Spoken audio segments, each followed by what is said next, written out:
मी आता हे करायला शेअर करायला सुरुवात करते.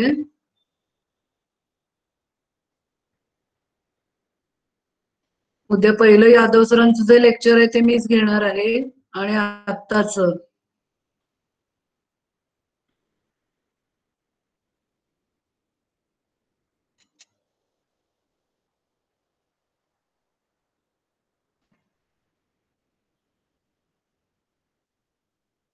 अमायलेस प्रोडक्शनचं आपण चालू केलेलं आहे.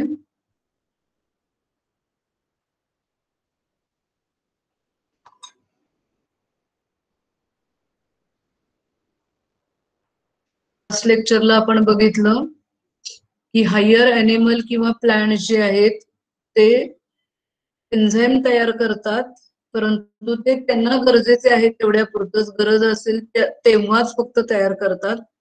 प्लांट एन्झाईम जे आहेत ते क्लायमेट सीझन वेदर नुसार बदलत जातात. But there is no limit for obtaining enzyme of the microbe origin. आणि मायक्रो ऑर्गॅनिझमला तुम्ही जेवढं भाग पाडाल, त्यांना जेवढं तुम्ही सप्लाय करत जाल सबस्ट्रेट, तेवढं तेवढं ते एन्झाईम तयार करून देतात. आणि त्यामुळेच आपली गरज जी आहे, ह्युमन नीड जी आहे, डिमांड जी आहे माणसाची, ती त्याच्यामुळे पूर्ण होती आहे. आणि त्यामुळे हे जे मायक्रोबियल प्रोडक्शन जे आहे त्याच्यामुळे ते आपल्याला घेणं शक्य होत आहे.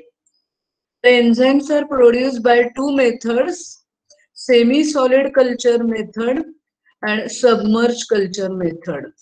Semi-solid culture method and submerged culture method, which is somewhat similar to the citric acid method.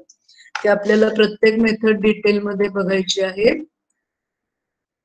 वाक्य आता महत्वाचं आहे. Because of great competition among the enzyme manufacturer, the procedure of each industry is a trade secret. But in general, outline of both methods are given below. प्रत्येक industry जो काढणारा आहे त्याचं स्वतःच काहीतरी एक तो हक्काचं ठेवून देतो, ते सांगत नाही, डिस्क्लोज करत नाही, जेणेकरून त्याला मिळणारे यील्ड इतर कोणाला मिळू नये. त्याच्या कॉम्पिटिशन मध्ये असणारे अनेक कॉम्पिटिटर मॅन्युफॅक्चरर असतील, पण त्यांच्या एका इंडस्ट्रीच्या मध्ये यील्ड जे जास्त येते त्याचं कारण ते लोकांना सांगत नाही. आणि त्यामुळे त्या कारणामुळे त्यांच्या इंडस्ट्रीमध्ये ती यील्ड जास्त येत असतं. But they don't tell to any another one, it is a trade secret. त्यामुळे आपल्याला जी काही माहिती मिळालेली आहे ती general outline of the both method, आपल्याला फक्त त्याची आउटलाईन कळणार आहे. First will focus on semi solid culture technique. Now will see it is also called as the surface culture technique. मी तुम्हाला सांगितलं सिट्रिक ऍसिड सारखंच हे कल्चर टेक्निक आहे. एक सरफेस कल्चर आणि दुसरं submerge culture. But here the name is given semi solid culture technique. ए बाळा, जरा हे थोडस पायपासून आज सरकून दार लाव.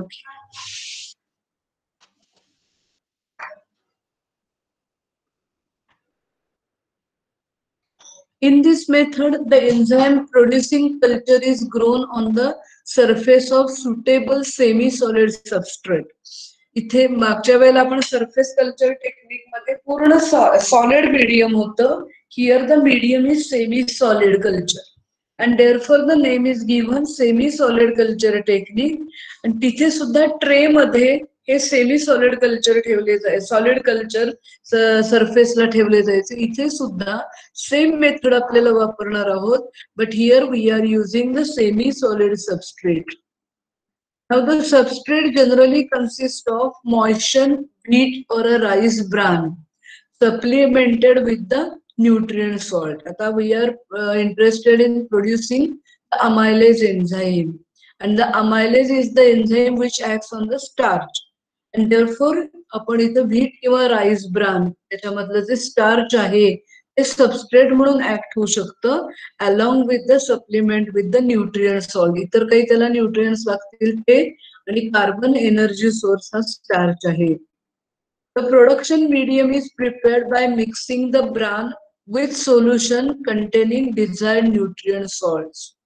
अतिशय सोपी मेथड आहे. आपल्याला जो ब्रान आहे म्हणजे जी हे म्हणतो आपण वीट काढून टाकल्यानंतर कणसाचं वगैरे तूस जे आहे ते ब्रान जे आहे ती dissolve with or mixed with the desired salt solution. Then the pH is adjusted desirable for the fungal growth. आता फंजाय ग्रो करायचे आहे त्यामुळे ऍसिडिक पीएच लागणार आहे आणि it is generally adjusted with dilute acid. Dilute ऍसिडच्या मदतीने तो ऍडजस्ट केला जातो. Once the wheat bran or rice आहे it is mixed with the nutrient solution, pH is first adjusted and after pH adjustment the medium is sterilized in autoclave while stirring. Autoclave मध्ये ठेवून त्याचं शेक करत करत autoclave केला जातो. Sterilization medium, once the medium is sterilized it is spread on the metal trays. असे मोठे मोठे खोली खोली भरून मोठे मेटल ट्रेस त्याच्यामध्ये ते मीडियम पोर केलं जातं, स्प्रेड केलं जातं as a 1 to 10 centimetre depth. त्याची जी हाईट आहे ती अशी 10 सेंटीमीटर डेप्थ येईल एवढ्या डेप्थचं एवढ्या थिकनेसचं ते मीडियम त्या ट्रे मध्ये ओतलं जातं and the work is done in aseptic condition. सगळी ती रूम पूर्ण स्टरिलाइज असते आणि त्या असेप्टिक कंडिशन मध्ये ट्रे मध्ये मीडियम ओतलं जातं. The deep process was developed by Terra et al. In 1958 to meet the enormous need for enzyme production. सध्या एन्झाईमची नीड अत्यंत वाढलेली आहे. डे टू डे ती वाढत जाणार आहे. का ते आपण नंतर त्याची जी ऍप्लिकेशन्स आहेत त्यात तुम्हाला कळेल. एन्झाईम फार मोठ्या प्रमाणात लागतंय आणि ते मोठ्या प्रमाणामध्ये लागलेलं तयार होण्यासाठी ही जी प्रोसेस आहे ही टेरा नावाच्या सायंटिस्टने 1958 मध्ये डेव्हलप केली. The height of the substrate layer is usually 0.6 meter म्हणजे 2 फूट एवढी त्याची हाईट आहे. The dimension of rectangular bed is 18 by 200 feet. 18 bye 200 फुटाचं मोठे ट्रे आणि त्याच्यामध्ये मीडियमची डेप्थ 2 फूट असं हे सर्क्युलर बेड, हे रेक्टेंग्युलर बेड वापरतात. But nowadays circular bed can be used. अशा मोठ्या रेक्टेंग्युलर बेड मध्ये हे तयार झालेलं मीडियम ऑटोक्लेव्ह नंतर त्याच्यात 2 फीट उंच होईल, 0.6 मीटर उंची होईल एवढं त्या ट्रे मध्ये ओतलं जातं किंवा काही काही वेळेला सर्क्युलर बेड सुद्धा वापरले जातात. The media used for this technique are mainly the wheat bran having greater surface area and high nutrient content. Along with it, one can use the rice bran, one can use soybean, sweet potato flakes as a substrate. आपल्याला starch असलेलं काहीही चालणार आहे. Generally wheat bran वापरलं जातं परंतु त्याच्याऐवजी rice bran, soybean वापरलं जाईल. स्वीट पोटॅटो फ्लेक्स पण वापरले जातील. About 40 to 70% water is used to moisten the substrate. तुम्ही 100 घेतलं असेल व्हीट ब्रान तर त्याच्यात 70% हे पाणी त्याच्यामध्ये घातलं जातं टू मॉइश्चर. आपल्याला ते लिक्विड सेमी सॉलिड करायचंय त्यामुळे 40 ते 70% आपल्याला त्यात पाणी घातलं जातं.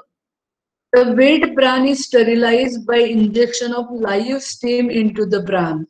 आता असा हा ट्रीप हे तयार झालेला आहे. कधी कधी त्या सायंटिस्टनी सांगितलेल्या म्हणण्यानुसार असा हा ट्रे मध्ये ते मीडियम एकदा ओतलं म्हणजे ते wheat bran along with the water 70% पाणी घालून ते व्हीट ब्रान या ट्रे मध्ये ओतलं की मग इंजेक्शन म्हणजे अशी लाईव्ह स्टीम जी येईल ते स्टीम थोड्या थोड्या अंतरावर सगळीकडे ती इंजेक्ट केली जाते. Injection of the steam, live steam into the bran. And during this process, this mass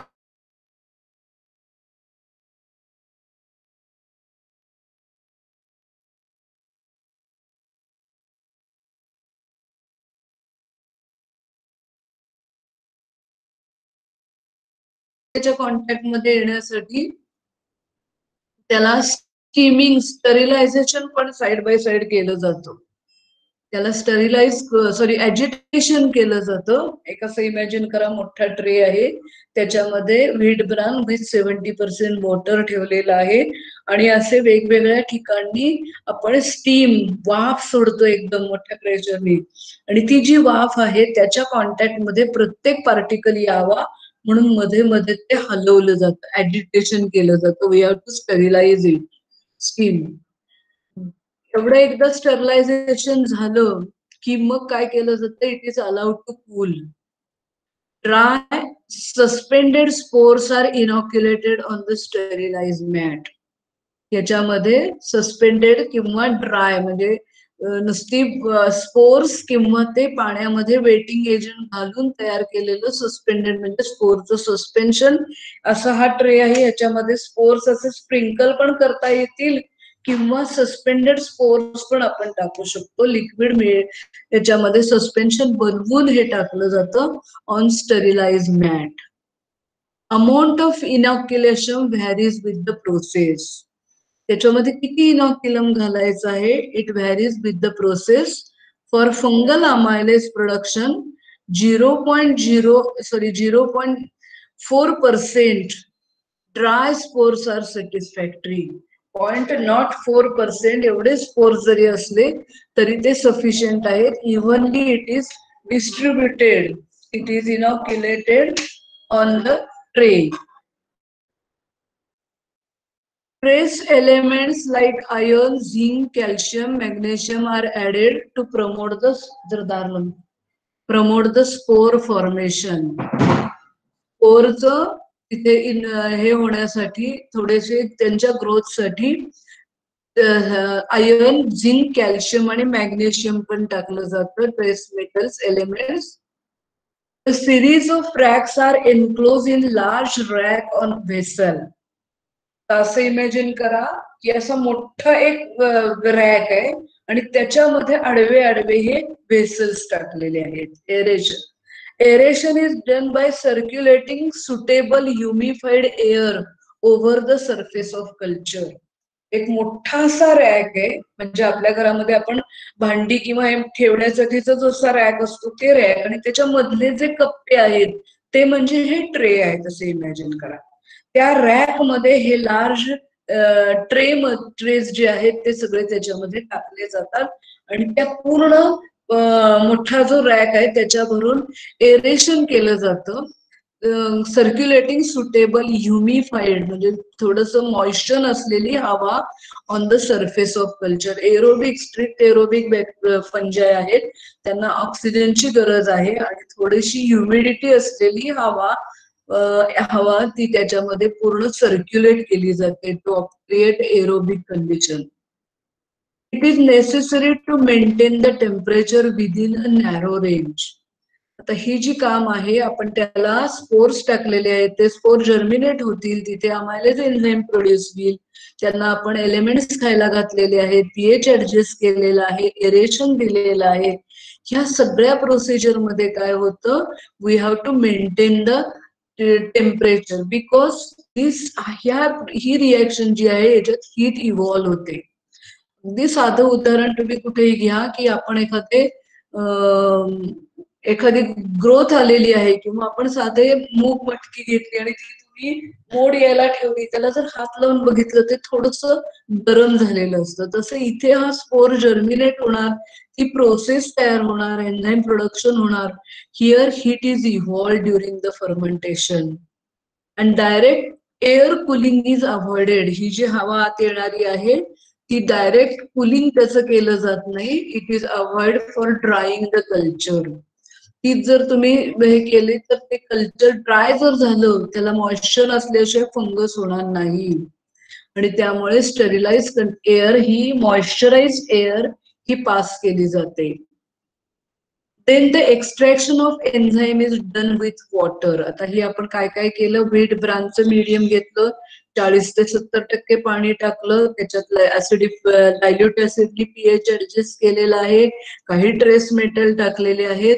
नंतर ते असे ट्रे जे आहेत ते मोठ्या रॅक मध्ये ठेवलेत, हवा फिरती ठेवलेली आहे, टेम्परेचर कंट्रोल ठेवलेलं आहे आणि ते ड्युरेशन त्याचं होईपर्यंत तिथे फंगसचे स्पोर जर्मिनेट होतील, वाढतील, ग्रो होतील आणि त्याच्या बरोबरने तिथे ते काय तयार करतील, एन्झाईम तयार होईल. आता हे एन्झाईम आपल्याला काय करायचं आहे, जे तयार झालेलं एन्झाईम एक्स्ट्रॅक्ट करायचं आहे आणि हे एक्स्ट्रॅक्ट करण्यासाठी आपण काय वापरणार आहोत, पाणी वापरणार आहोत. वॉटर सोल्युबल एन्झाईम आहे त्यामुळे पाणी वापरून आपण ते एन्झाईम एक्स्ट्रॅक्ट करू शकतो. ही जनरल प्रोसिजर, ह्याच्यामध्ये कुठेही आपल्याला काही एक्झॅक्ट काय केलंय माहिती नाही, because it is a general procedure. There is a very trade secret, which medium, which element, how much it amount is added, it is not clearly known. म्हणजे हे आपल्याला नक्की ती इंडस्ट्री सांगू शकत नाही.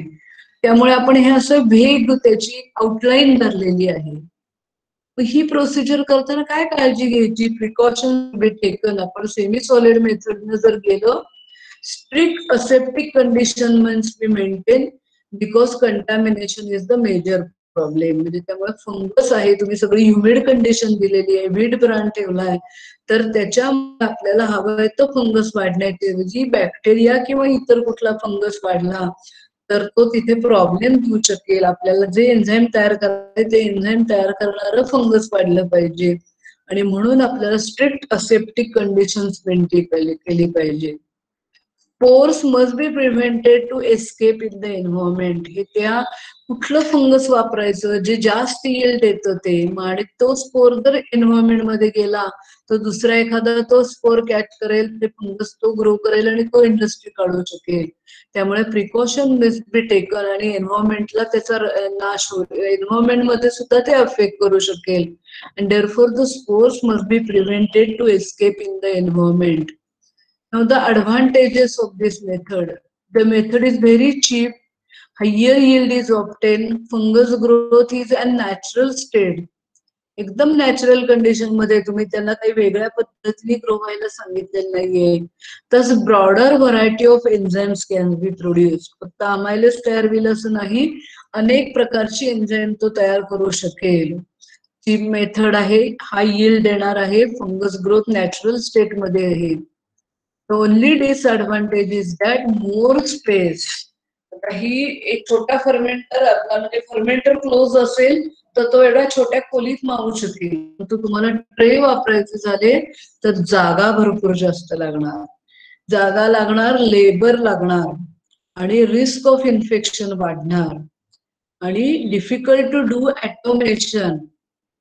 म्हणजे आपण जर तुम्ही गेल्या वर्षी फर्मेंटर एसवायला शिकलेले आहात तर त्याच्यामध्ये पीएच कसा कंट्रोल करायचा, टेम्परेचर कसं कंट्रोल करायचं, कूलिंग कॉईल कशा पाठवायच्या, फोम कसा, आता एक इलेक्ट्रोड ठेवला जातो आणि हे फोम जर त्या फर्मेंटर मधनं वाढून वाढून इलेक्ट्रोड पर्यंत पोहोचला तर तो ऑटोमॅटिक अँटी फोमिंग एजंट टाकतो की लगेच फोम खाली बसतो.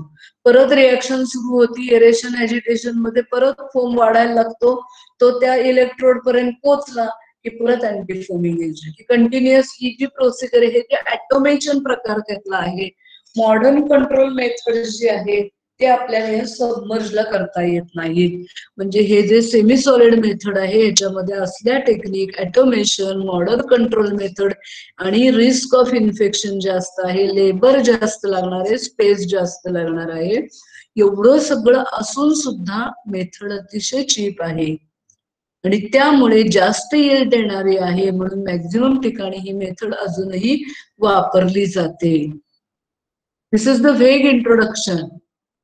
Submerge culture technique. मग आता जे होतं ते सेमी सॉलिड, म्हणजे त्याला सरफेस कल्चर टेक्निक म्हणायचं. हे आहे submerge culture technique. Nowadays submerged culture techniques are widely used. इथे सरफेसच्या ऐवजी मोठा फर्मेंटर वापरून सबमर्ज टेक्निक पण जास्त प्रमाणात वापरलं जातं. The equipment is just like fermenter. जसा फर्मेंटर आहे तसंच हे इक्विपमेंट आहे. त्याला एरेशनचे डिव्हाइस आहे, ऍजिटेशन डिव्हाइस आहे, कूलिंग कॉइल्स आहेत, बॅफल्स आहेत, आणि मॉनिटरिंग सिस्टीम्स पण आहेत. पीएच किती आहे आतला ते आपल्याला वर बघून कळतं, टेम्परेचर किती आहे ते आपल्याला कळू शकतो. ह्या सगळ्या ज्या सोयी असणार आहेत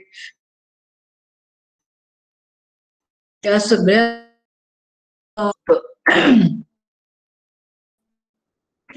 tank of 30,000 to 30 gallon capacity can be used. या मेथड मध्ये 1,000 ते 30,000 कॅपॅसिटीचा टँक म्हणजे फर्मेंटर आपण वापरू शकतो.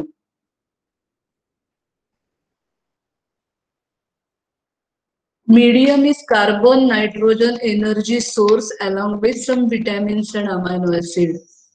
जनरल माहिती आहे, किती कार्बन किती ग्लुकोज घालायचा, नायट्रोजन किती घालायचं हे आपल्याला ट्रेड सिक्रेट आहे. Medium, carbon, nitrogen, energy source along with vitamins and amino acids. Certain media component may stimulate or inhibit the production of the enzyme. For example, if amylase production is going on, that amylase production may be inhibited by glucose in higher concentration. ग्लुकोजचं जर concentration वाढलं तर amylase production कमी होतो. So intermittent feeding of glucose or lactose or partially hydrolyzed starch is used. अमायलेस तुम्हाला तयार करायचा असेल तर स्टार्च हा सबस्ट्रेट पाहिजे. त्याच्याऐवजी जर तुम्ही ग्लुकोज घातलं तर स्टार्च ऑर्गॅनिझम काय करणार, अमायलेस तयार करणार, स्टार्चचा हायड्रोलिसिस करणार आणि त्या अमायलेसच्या मदतीने जे काही ग्लुकोज स्टार्च हायड्रोलिसिस ग्लुकोज विकतो तो फंगस स्वतःसाठी वापरायची त्याची इच्छा असणार. पण आपण त्याला भाग पाडलेला आहे की त्याने आपल्यासाठी अमायलेस करावं. पण तुम्ही जर पहिल्यांदा सुरुवातीला भरपूर ग्लुकोज घालून ठेवलं तर ते अमायलेस तयार करायच्या फंदात पडणार नाही. जर रेडीमेड जर तुम्ही त्यांना खायला दिलं, आता रोज तुम्हाला मॅगी खायची सवय झाली तर चपाती कशी लाटायची येणारच नाहीये, कारण रेडीमेड तुम्हाला अन्न खायला मिळतंय. तर त्यासाठी कष्ट जे घ्यायला पाहिजे ते तुम्हाला सवय नसणार. तसं आहे, पार्शली हायड्रोलाइज स्टार्च तुम्ही वापरा ग्लुकोज किंवा लॅक्टोजच्या ऐवजी, आणि त्यातनं तुम्हाला जर घालायचं असेल तर इंटरमिटंट घाला, थोडं थोडं थोडं थोडं घाला. आता एवढंस संपलं, त्याला असं भरपूर पेटभर घालायला नको आहे. आपल्याला तो पार्शली म्हणजे स्टार्वेशन कंडिशनला ठेवून घालावं लागेल. Addition of non-toxic surfactant TWIN80 is added. Rarely Triton is added. Surfactant हा म्हणजे बेटिंग एजंट टाइप मध्ये हा काम करतो. सरफेस त्याच्यामध्ये जे आहे ते प्रेशर जे आहे तो कमी करण्यासाठी TWIN80 हा एमसीक्यू ला विचारता येणारा प्रश्न आहे. ट्रायटॉन मे बी ऍडेड. बॅक्टेरियाचं जर असेल तर pH is adjusted to 7. Phosphate buffer किंवा कॅल्शियम कार्बोनेट घालावे लागेल to maintain the pH. By considering the economy, raw material used is so readily available and therefore agricultural raw material is preferred. या fermentation मध्ये सुद्धा आपण शेतामध्ये जे काही टाकाऊ पदार्थ नंतर असतील आपलं पीक काढून घेतल्यानंतर ते रॉ मटेरियल इथं वापरलं जातं. चीप, रेडिली अवेलेबल हे घेतलं तर इकॉनॉमिकली ते परवडतंय. स्टरिलायझेशन बॅच वाईज केलं जातं 121 degree Celsius for 1 to 2 hours और बाय कंटिन्युअस मॅनर. एके ठिकाणी ते मीडियम सगळं तयार करून कंटिन्युअसली फर्मेंटेशन करून प्रत्येक वेळेला ते आपल्याला मीडियम मध्ये घालता येईल, किंवा बॅच वाईज. आज 15 तारीख आहे, आज पहिली बॅच स्टरलाइज केली लावली आणि एक 2-3 दिवसाचं इन्क्युबेशन नंतर परत ते काढून टाकलं, परत दुसरी बॅच आली, त्याचं स्टरिलायझेशन करता येईल आपल्याला. Recovery of extra cellular enzymes. आता हे सगळं केल्यावर बॅक्टेरिया असू दे, फंगस असू दे, काय करतील, एन्झाईम तयार करतील. आपल्याला रिकव्हरी करायची आहे. After fermentation, fermented liquor is subjected to rapid cooling to 5 degree Celsius to avoid the denaturation. आपण FY पासून शिकत आलेलो आहे, enzyme are very very sensitive to subjected to pH and टेम्परेचरला ते लगेच त्यांना अफेक्ट होतो, डिनॅच्युर होतात. आणि म्हणून फर्मेंटेशन झालं रे झालं की ते लिकर लगेच 5 डिग्री इतक्या खाली घेऊन त्याचा डिनॅच्युरेशन अवॉइड करण्यासाठी कूलिंग केलं जातं. सेपरेशन आयदर बाय फिल्ट्रेशन और सेंट्रिफिकेशन. ते असं मोठा फर्मेंटर असणार आहे, त्याच्यामध्ये मीडियम असणार आहे. आपल्याला फक्त फर्मेंटेड ब्रॉथ पाहिजे, म्हणून ते तुम्ही फिल्टर करून बाकी बॅक्टेरियल ग्रोथ किंवा हे काढून टाका. सेंट्रिफिकेशन करून आपण ते काढू शकतो आणि फिल्ट्रेट एफ्लुएंट इज कलेक्टेड केलं जातं. त्याच्यानंतर some if other any colloidal particle may be there, it may be added some reagent. that colloidal particle may get coagulated and that precipitate also can be removed. त्याच्यातला कोलायडल particle आपण remove करणार आहोत आणि ते एकदा सगळे गेले की आपल्याला एन्झाईम असेल is purified by precipitation with acetone alcohol or with inorganic salt. तर गेल्या वर्षी तुम्ही एन्झाईम प्युरिफिकेशन असं एक पॉइंट शिकलेले आहात. Extraction and purification of enzyme असं अख्खं तुम्हाला एक टॉपिक होता. नाही नाही तुम्हाला नाही, आता तुम्हाला ह्या वर्षी सेकंड टर्म मध्ये आहे. एन्झाईमचं आपलं प्युरिफिकेशन आपण वेगवेगळ्या मार्गाने करू शकतो. त्यातला एक मार्ग आहे एन्झाईमचं तुम्ही प्रेसिपिटेट जर तयार केला तर ते एन्झाईमचा प्रेसिपिटेट हा इम्प्युरिटी सोडून फक्त एन्झाईमचं प्रेसिपिटेशन होतं आणि ते प्रेसिपिटेशन आपल्याला ऍसिटोन अल्कोहोल किंवा inorganic salt ammonium sulphate generally वापरला जातो आणि एन्झाईम प्युरिफाय होतात, प्रेसिपिटेट होतात, इम्प्युरिटी सगळ्या सोल्युशन मध्ये राहतात. परत तुम्ही ते प्रेसिपिटेट काढून घ्या, तो परत डिझॉल्व्ह करा बफर मध्ये, परत त्याचं प्रेसिपिटेशन करा आणि ह्या पद्धतीने तुम्ही प्युरिफिकेशन करू शकता. रिकव्हरी ऑफ इंट्रासेल्युलर, आता हे जे बाहेर होते त्याला आपण डेब्रिज किंवा सेल्स काढून टाकले, फंगल ग्रोथ काढून टाकली तर आपल्याला करता येईल. पण इंट्रासेल्युलर एन्झाईम, सेलच्या आतले एन्झाईम्स असतील तर आपल्याला काय करावं लागेल, you have to disintegrate the microbial cells. त्या सेल तोडाव्या लागतील आणि ते तुम्ही होमोजिनायझर किंवा बीड मिलच्या मदतीने ते तोडून फोडून घेऊ शकता आणि मग एन्झाईम्स आपण त्याच्या आतनं रिकव्हर करू शकतो. ऍडव्हान्टेजेस, या मेथडचे ऍडव्हान्टेजेस त्याच्या बरोबर उलटे, less space, less labour, lower risk of infection म्हणजे कंटॅमिनेशन, मॉडर्न कंट्रोल मेथड आपण घालू शकतो, ऑटोमेशन करू शकतो आणि यील्ड जास्त येऊ शकतो. हे मगाचे जे डिसएडव्हान्टेजेस होते ते सगळे आता ऍडव्हान्टेजेस झालेले आहेत. कमी जागा लागेल, कमी लेबर लागेल, तिथं रिस्क ऑफ कंटॅमिनेशन कमी आहे. तुम्ही मॉडर्न कंट्रोल, मगाशी मी जे सांगितलं की फोम वाला वाढला कंट्रोल करता येईल, टेम्परेचर जास्त झालं आपल्याला ते डिव्हाइस मध्ये दिसेल, कुलिंग कॉइलच्या मदतीने पाणी फिरवा, पीएच वाढला की ऑटोमॅटिक फर टाका, ह्या सगळ्या गोष्टी आपल्याला ऑटोमेशन करता येईल आणि यील्ड पण जास्त येईल. This disadvantage is initial investment cost is high. पहिल्या सुरुवातीला फर्मेंटर विकत घेणं, त्याचं डिझायनिंग करणं, त्याच्याबद्दलचं काम करणं, R&D करणं, या सगळ्यासाठी पहिल्यांदा तुम्हाला थोडीशी खर्च जास्त करावा लागेल. पण एकदा झाला खर्च की पुढच्या गोष्टी तुम्हाला सोप्या होतील. These are the two method, that is आपण बघितली सबमर्ज कल्चर मेथड आणि सेमी सॉलिड कल्चर मेथड. आता आपल्याला ऍक्च्युअली ही सगळी vague procedure about the enzyme झाली. Now we are focusing on amylase production, कारण आपल्याला अमायलेज एन्झाईम बद्दल माहिती पाहिजे. याचं एक नोमेनक्लेचर करायची सिस्टीम आहे. नॅशनल इंटरनॅशनल युनिट्स त्याला नंबरिंग केलं जातं. इंटरनॅशनल एन्झाईमचं जे आहे तो कोड आहे 3:2:1:1. ह्या ग्रुप, सबग्रुप, क्लास या पद्धतीचा आहे. तुम्हाला आता पुढच्या सेमिस्टर मध्ये एक एन्झाईमचा अख्खा टॉपिक आहे, म्हणजे बायोकेमिस्ट्रीचा पेपर आहे. त्या बायोकेमिस्ट्रीच्या पेपर मध्ये एन्झाईमचीच 2 युनिट आहेत. त्याच्यात तुम्हाला याच्याबद्दल जास्त माहिती कळेल. याचं सायंटिफिक हे व्हेग नेम आहे. इव्हन या अमायलेजला अजून एक नाव आहे टाकाडायस्टेज म्हणून. जुन्या पुस्तकात वगैरे तुम्हाला ते नाव सापडेल, परंतु याचं सायंटिफिक नेम आहे α1,4 ग्लुकॉन ग्लुकॅनो पहिले हायड्रोलेज.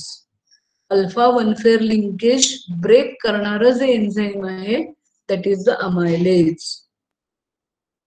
Amylase enzyme plays important role in food technology, especially bread and beer making. Beer तयार करण्यासाठी किंवा ब्रेड तयार करण्यासाठी अमायलेज एन्झाईम हे महत्वाचं काम करतो. Therefore, the concentration of alpha and beta amylases are prepared as a tablets or syrups.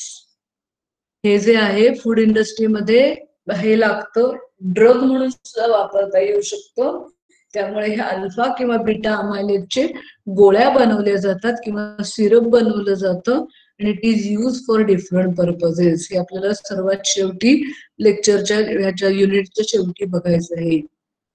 These enzymes are synthesized, purified, and then preparations are carefully standardized. या पद्धतीची ही एन्झाईम तयार केली जातात, प्युरिफाय केली जातात आणि सगळी प्रिपरेशन ही स्टँडर्डाइज केअरफुली केली जाते. Amylases are the group of enzymes which are able to hydrolyze alpha-1,4 glycosidic linkage in the polysaccharide like starch and glycogen. Amylase हे असं एन्झाईम आहे की ज्याला अल्फा-1,4 ग्लायकोसाइडिक लिंकेज तोडता येतं. कशात असतं हे? आयदर स्टार्च किंवा ग्लायकोजेन, अॅनिमल सोर्स असू देत हे पॉलिमर किंवा प्लांट मध्ये असेल तर स्टार्च असेल, अॅनिमल मध्ये असेल तर ग्लायकोजेन असेल आणि त्याच्यामधलं जे अल्फा-1,4 ग्लायकोसाइडिक लिंकेज आहे ते तोडायची कपॅसिटी असणारे एन्झाईम म्हणजे amylase. There are two main subgroups of amylases, alpha and beta. Alpha amylases are the endoenzymes. They attack all linkages between the glucose units in the starch molecule. Starch molecule मध्ये असते कुठेही randomly कुठेही amylase break करू शकतो. The hydrolyzed bond is a C1 of one glucose and oxygen of the second glucose. दोन glucose मधला याच्यामधला carbon number 1 of एका ग्लुकोजचा आणि दुसऱ्या ग्लुकोज मधला ऑक्सिजन याच्यामधला जो बॉन्ड जो असतो तो ब्रेक करतो. The process finally results in complete degradation of glucose through dextrin. मध्ये थोडस पार्शियली हायड्रोलाइज जे काही स्टार्च असेल त्याला डेक्स्ट्रीन म्हणतात आणि नंतर ते पूर्ण हायड्रोलाइज ग्लुकोजचं सोल्युशन तो बनवून देतो. Thus, amylose, which is a linear starch, is degraded faster than amylopectin, which is a branch starch. हे गेल्या वर्षी तुम्हाला कुठे झालंय का किंवा FY ला झालेलं असेल. Starch they are of two types, amylose and amylopectin. Amylose हे काय आहे? ग्लुकोजची लांबच्या लांब साखळी आहे पण ती आहे लिनियर आणि अमायलोपेक्टिन मध्ये ब्रांच आहे. त्यामुळे हे जे अल्फा अमायलेज आहे हे लिनियर असलेल्या त्याचं डिग्रेडेशन फास्टर करू शकतो as compare to branch starch. Alpha amylase हे एंडो एन्झाईम आहे. रँडमली कुठेही कुठल्याही ठिकाणच्या ग्लुकोजवर ते ऍक्ट होऊ शकतो. ग्लुकोज मधला C1 एका ह्याच्या कार्बनचा ग्लुकोज मध्ये C6 आहे त्यातला C1 चा ऑफ 1 ग्लुकोज आणि ऑक्सिजन ऑफ द सेकंड याच्यामध्ये तो ब्रेक करतो. त्यामुळे सगळंच्या सगळं ह्या स्टार्च मधले जे लिंकेज आहे त्यामुळे पूर्ण ग्लुकोजचं सोल्युशन इथे मिळू शकतं. Beta amylase hydrolyse the starch and their amylose by removing shifting of 2 glucose. ही स्टार्चची मोठीच्या मोठी साखळी आहे त्याच्यातले प्रत्येक वेळेला शेवटचे दोन मग अल्फा अमायलेज कुठेही त्याला देहात कुठेही ऍक्शन करून तो मोडू शकेल पण बीटा अमायलेज फक्त स्टार्च मधलं आणि म्हणजेच अमायलोज मधले शेवटचे दोन ग्लुकोज आहेत ना त्याला मोडणार. परत त्या दोन म्हणजे शेवटचा आणि त्याच्या अलीकडचा त्यानंतरचा बॉन्ड, शेवटचा आणि अलीकडचा त्यानंतरचा बॉन्ड आणि हे दोन ग्लुकोजची जोडी जी बाहेर पडते दॅट इज अ माल्टोज. आणि until the action is blocked by occurrence of either 1,3 linkage or branching point. याला ब्रँचिंग पॉइंटला काही करता येत नाही आणि कुठे 1,3 लिंकेज आलं पण तर ते पण ते करू शकत नाही. त्यांना फक्त ब्रँच जी युनिट म्हणजे ती जी चेन आहे त्याच्यातले फक्त शेवटचे दोन ग्लुकोज काढून टाकण्याचं बीटा अमायलेजचं जमतं. And residual molecule is called as the limit dextrin. आता ज्याच्यामध्ये ब्रँचिंग पॉइंट राहिलेला आहे अल्फा-1,3 लिंकेज राहिलेला आहे ते करू शकत नाही त्यांना लिमिट डेक्स्ट्रीन म्हणतात. बीटा अमायलेज ते तोडू शकत नाही तिथे अल्फा अमायलेज जातील आणि ते ग्लुकोज बाजूला करू शकतात. Organisms used. Alpha amylase are produced by the use of fungi like Aspergillus niger, Aspergillus oryzae, bacteria like Bacillus liquefaciens, Bacillus licheniformis. Therefore, alpha amylase may be a bacterial or fungal. हे दोन्ही प्रकारचे organism, फंजाय पण bacteria पण alpha amylase तयार करू शकतात.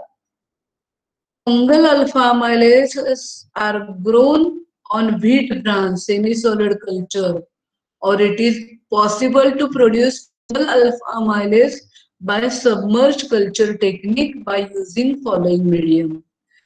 Fungal alpha amylase generally semi solid culture मेथडनी केलं जातं, परंतु आता अलीकडे तो आपण सबमर्जनी पण करू शकतो.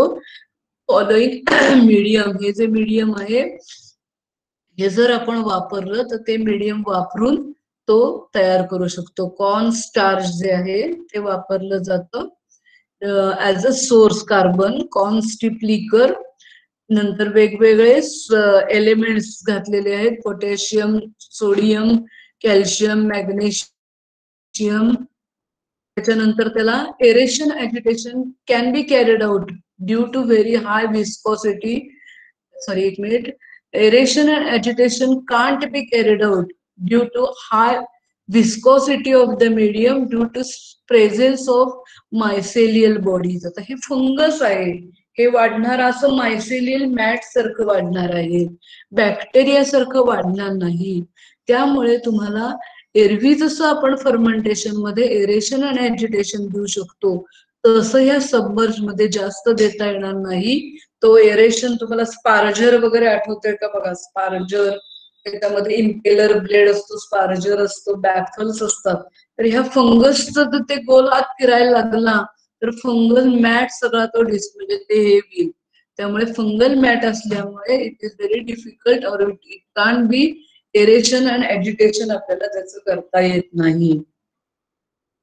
Amylase production is also affected if the medium contains glucose. मगाशी ते सांगितलं तेच, स्टार्चच्या ऐवजी तुम्ही ग्लुकोज घातलं तर मेन अमायलेजचं काम काय आहे, स्टार्च पासून ग्लुकोज तयार करणं. आणि तुम्ही रेडीमेड जर ग्लुकोज टाकलं तर फीडबॅक मेकॅनिझमनी त्याचं प्रोडक्शनच थांबेल.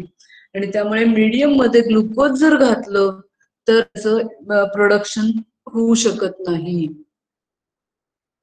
In this technique, wheat bran is spread in the thin layer in trays or rotatory drum fermenter, and then is moisturized with water or dilute acid. आपल्याला pH ऑलरेडी ऍडजस्ट करायचाच आहे, त्यामुळे dilute ऍसिडच्या मदतीने pH adjust केला जाईल. And then it is sterilized and inoculated with the spores of fungus, Aspergillus niger or Aspergillus oryzae.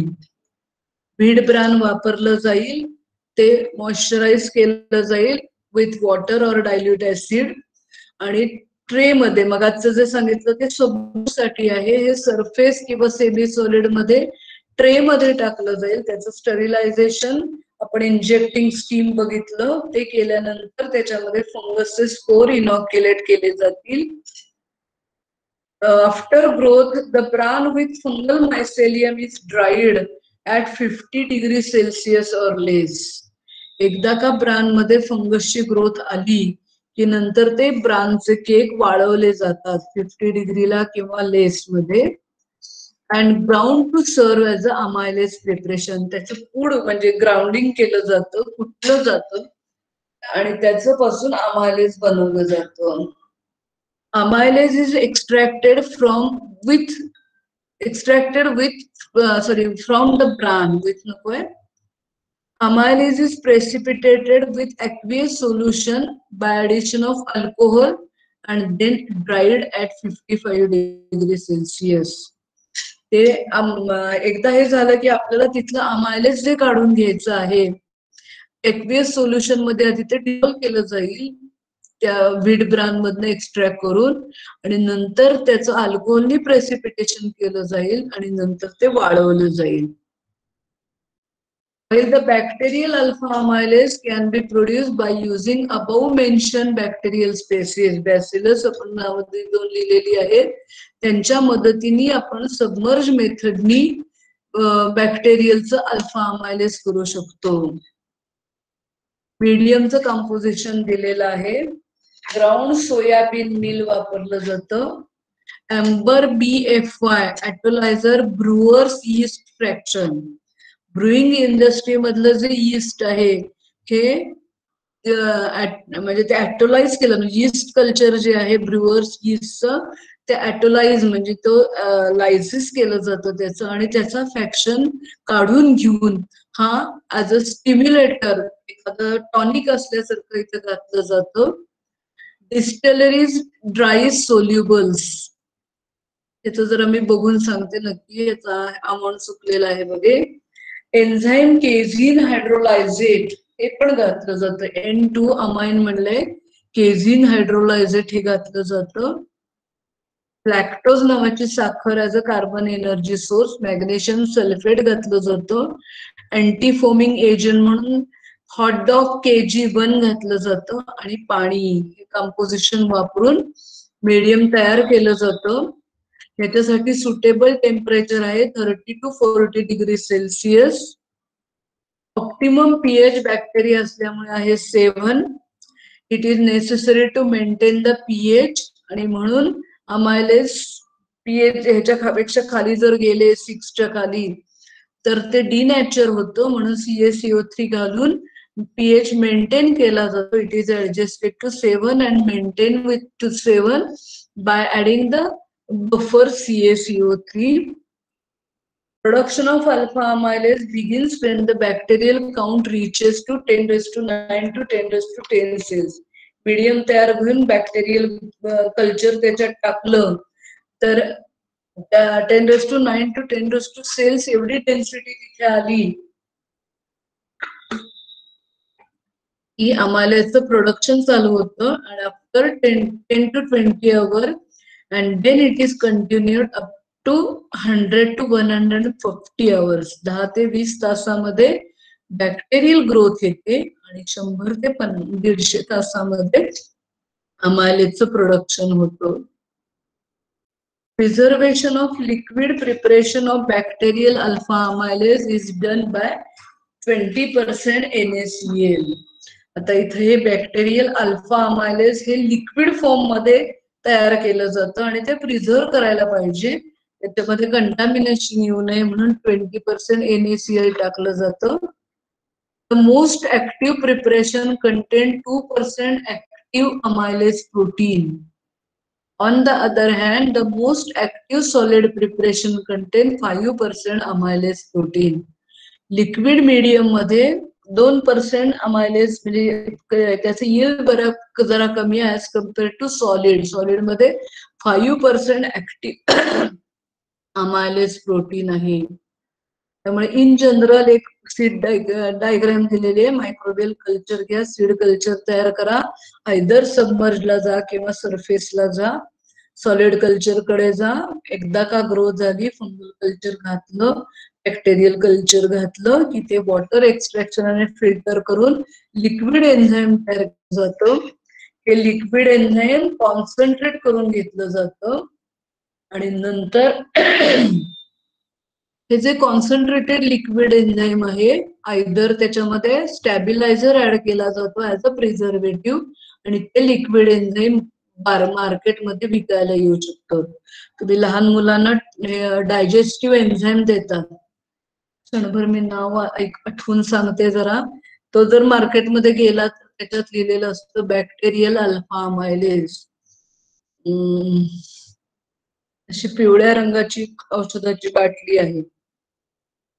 त्या solution मध्ये असं रेडीमेड तिथं आपण लहान बाळांना द्यायला देऊ शकतो, किंवा तुम्ही युनिएन्झाईम नावाची जर गोळी मार्केटमध्ये बघितली तर ती सॉलिड आहे, पावडर फॉर्म मध्ये आहे, म्हणजे सॉलिड फॉर्म मध्ये आहे. त्यावेळेला काय केलं जातं, कॉन्सन्ट्रेटेड लिक्विड आहे याचं प्रेसिपिटेशन केलं जातं, फिल्ट्रेशन करून प्रेसिपिटेट बाजूला घेतला जातो, बेस्ट फेकून दिलं जातं, ते ड्राय केलं जातं, परत ग्राइंडिंग केलं जातं ते हे जातं, आणि मग पावडर फॉर्म मधला एन्झाईम प्रोडक्ट तुम्हाला मिळू शकतो.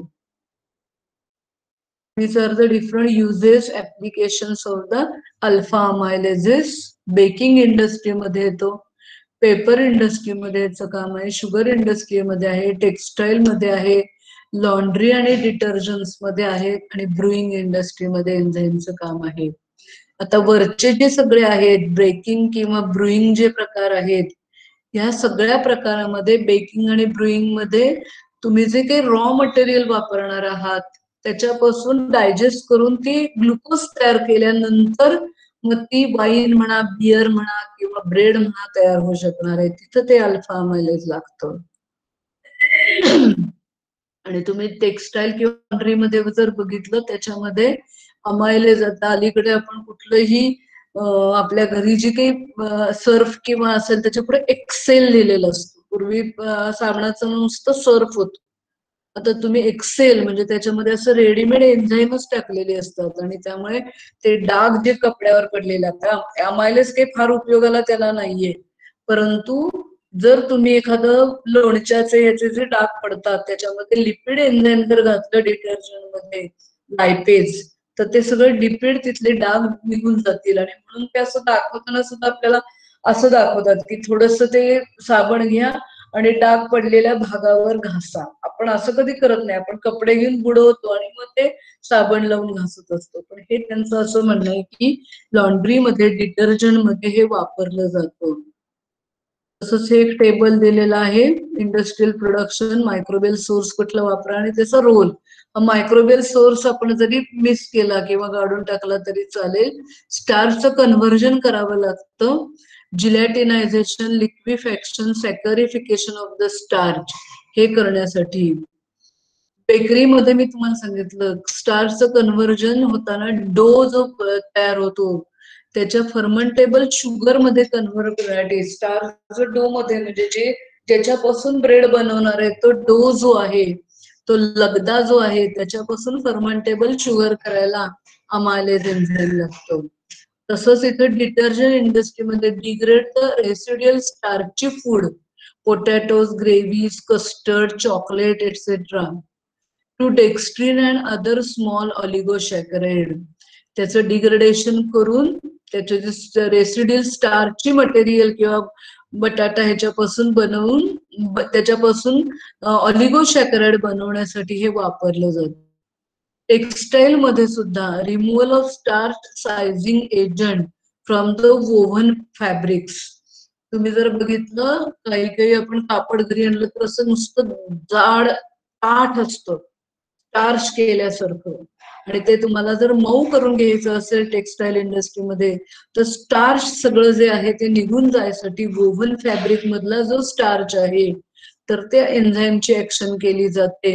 आणि तो कपडा, आता तुम्ही बघितलं असेल काही काही कॉटनच्या साड्या इतक्या टणक जशा हे असतात, कडक असतात, त्या नेसणं आपल्याला किंवा तुम्ही मंत्री वगैरे ही लोक घालतात तसे कडक कपडा असतो, कारण ते स्टार्च मध्ये बुडवून त्यांनी तो वाळवलेला असतो.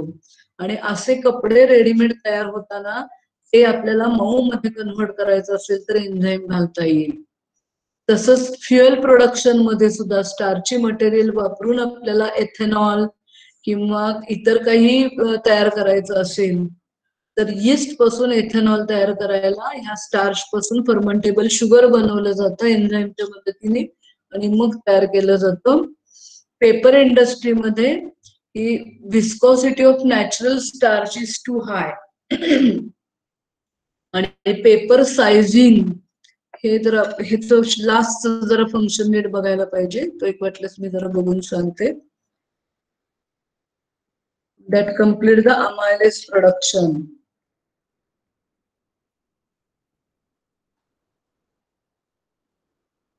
थोडस मी फास्ट शिकवलंय, मला जरा लक्षात आलंय, त्याच्या नोट्स मी तुम्हाला देते. अजून एक छोटस युनिट मला शिकवायचं आहे म्हणून मी जरा थोडं हे फास्ट शिकवलं. शंका असली किंवा काय असेल तर वाचा, काय अडलं तर विचारा, एमसीक्यूच्या दृष्टीने विचार करा. अजून आता ती आज तारीख किती आहे, 15 ना, तर आता कदाचित आम्हाला काही कळू शकेल की तुमची ऑफलाईन परीक्षा होणार आहे ती कशी होणार आहे, ही सगळी माहिती आम्ही तुम्हाला 1-2 दिवसात देतो. तर आपली परीक्षा 25 ला आहे एवढं लक्षात ठेवा. तर मला पुढचं एक तुम्हाला फाईल शिकवायचंय. किती वाजले बघा.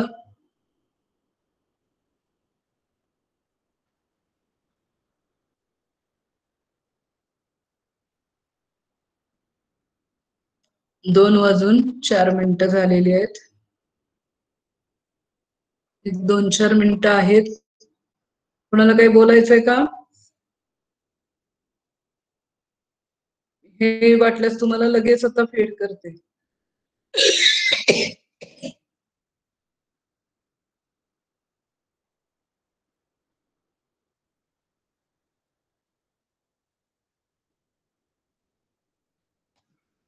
काही नाही बोलायचं.